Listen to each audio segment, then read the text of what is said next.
প্রিয় ভিউয়ার্স, দেখতে পাচ্ছেন যে কত সুন্দর অপরূপ সৌন্দর্যের লীলাভূমি। ক্ষেতের মধ্যে ফুল, অর্থাৎ কত সুন্দর ফুল, দেখতে চমৎকার ফুল। এটি ক্ষেতের মধ্যে, ধান ক্ষেতের মধ্যে এই ফুল ফুটেছে। আমরা দেখতে পাচ্ছি যে বুরু ধান, আর বুরু ধানের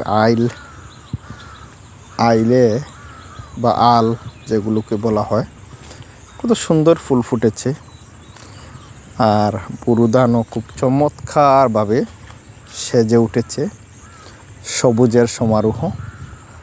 এত চমৎকার সুন্দর এই জায়গাটি, যেন বাংলার প্রকৃতির সাথে মিশে আছে এক অপরূপ সৌন্দর্যের লীলাভূমি। আমরা দেখতে পাচ্ছি যে ধানের যে গোছাগুলো বা ধানের যে চারা কত সুন্দরভাবে সারিবদ্ধভাবে রোপণ করা হয়েছে। আমি হেঁটে হেঁটে দেখাচ্ছি আপনাদের। এত সুন্দর লাগে এই সবুজ বা এই সবুজের সমারোহ।